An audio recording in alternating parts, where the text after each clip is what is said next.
Friends, I'm going to narrate a beautiful story written by Sri N. Ganeshan. We have all heard this proverb, all that glitters is not gold. Similarly, all those who recite mantras and say prayers impeccably, they are not real devotees. So here is a short story that shows how at times friendship puts us in an ethical dilemma. Finally, one has to be true to oneself. So let us see how this theme is unraveled in the story by the author N. Ganeshan in his Tamil story, which is titled, What is Atheism? Anand, just come to meet him only once. Then surely you will become his devotee. Kadir must have said this to Anand at least 100 times. Now, finally, unable to bear with this nuisance, Anand agreed to meet Bhuvanagiri Swamigal. Bhuvanagiri Swamigal has travelled far and wide to several countries. Whether it is Gita or Tiruvasagam, the most hardened heart would melt on listening to him, it seems. Hearsay had it that on full moon day, after a great deal of prayer, when he would distribute vermilion and holy ash to devotees, many have received small Krishna idols or Shivalinga. When he does puja, there are times when it is reported that a sort of light or halo is seen around his head. Kadir met him only once and has become his ardent devotee.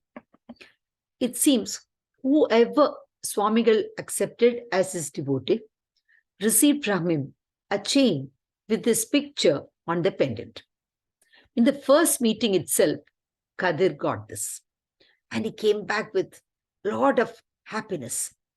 From that day onwards, he stood his ground and adamantly went on insisting to Anand that he has to go along with him. Anand never felt that such full moon puja miracles were essential for spirituality. So he delayed going there as much as possible, but his friend did not take the hint. Today, he started for the ashram along with his friend just as a casual visit, just to please him. When the friends reached the ashram, it was overflowing with people. Swamiji was majestic, seated on a throne-like chair. A devotee was performing Pada Puja. Pada Puja means foot puja. There was a long queue there. Anand inquired about this to Kadir. What is this? Why are people standing in a queue here? Oh, that is the queue of people waiting to do Pada Puja. They have to remit 1,000 rupees, you see, he said. Seeing the change in Anand's facial expression, he added, oh, that is because they are renovating the ashram. So they are taking these charges. That's it. Swamiji's Pada Puja was over soon and he started the discourse. He spoke on Bhagavad Gita, 2nd chapter. Flawless Sanskrit pronunciation, slokas were narrated so beautifully. Great philosophical concepts rolled out effortlessly. He was elaborately describing what is sthita prajna, that is stable consciousness. While he was narrating that, he was explaining how the one who is able to give up his desires, look at joy and sorrow with equanimity, and renounce attachment, anger, fear, that person is the one with sthita prajna or stable consciousness. Suddenly, while he was explaining this, the table fan whirring right behind him stopped. Swamiji's talk also stopped. A disciple was struggling for some time trying to fix it. Swamiji, clearly in sweaty discomfort, looked cheesed off. Until someone came rushing and rectified it, the audiences were looking at the scene as though an unacceptable calamity has befallen there. And Swamiji was also in total discomfort until the fan was repaired. Somehow, the fan started working and Swamiji's discourse resumed. Then, a famous journalist came there and he started clicking pictures of Swamiji. Until he completed his task, Swamiji's talk was on Gita and his eyes were on the journalist. Swamiji clearly explained the 67th sloka.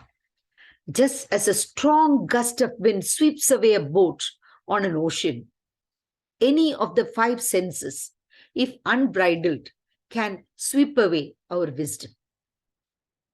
Anand looked at Kadir. Kadir, wrapped in respectful attention, was looking at Swamiji. When Swamiji completed the discourse, many listeners went and spoke about Swamiji's greatness one after the other. If one person called him a pinnacle of spirituality, another called him a great yogi, and another one called him a maharshi, and so on. It appeared as though Swamiji was enjoying the moment with a broad smile. He invited a few of the devotees who spoke there, and he gave them the chain with the pendant having his own picture. Unexpectedly, Kadir also went ahead and spoke about how in just one meeting he had become Swamiji's devotee. He could have stopped there, but he continued and he appealed to Swamiji. My friend Anand is also here to Swamiji. I prostrate before you and request you to accept my friend as a devotee and please bless him. Anand was caught in an ethical dilemma. When Kadir came near Anand and nudged him to go ahead, everybody was looking at Anand. Mistaking his hesitation for shyness, Swamiji also magnanimously invited him. Come over, sir. Come and speak. No problem. Anand had no option but to go ahead. Anand went near the mic and spoke straight from his heart. Forgive me, I had no intention of becoming your devotee. If I talk, it will not be anything like anyone spoke until now. It won't be appropriate. Swamiji looked in the direction of the journalist with a smile and said, that is perfectly fine. Please continue.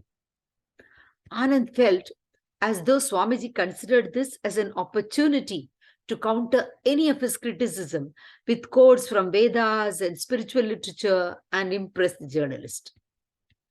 After that, Anand did not hesitate. Swami, I saw here that you also need money, comforts, and approval of others as much as any common man, any of us does. I am not able to revere you as a Maharshi. I am so sorry, but this is my feeling. No one there had expected him to speak like that. Swamiji's face fell. One of his disciples hastened to respond to Anand. Comparing Swamiji, who has thoroughly internalized Vedas, Upanishads, Devaram, and Tiruvasagam to a common man is comparable to a blind man finding fault with a painter. Can you recite anything from any of these spiritual texts, my dear boy? Swamiji's face now brightened up. A few of the people there clapped. Anand responded with a smile intact. I accept that I cannot recite any of this. But all these spiritual texts are inside my computer disk too.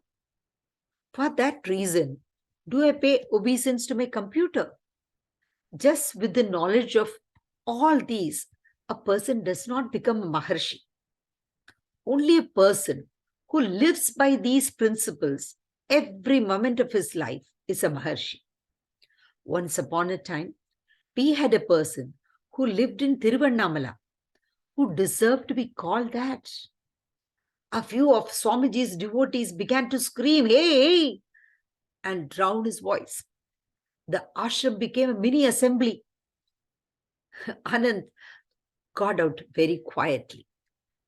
While Kadir stood there utterly confused, a few more people got out with Anand following his footsteps. Red-faced, Swamiji said, "We don't have to give importance to such foolish atheists. Henceforth, please take care not to bring such people and spoil our spirituality." My dear friends, is this spirituality? Food for thought.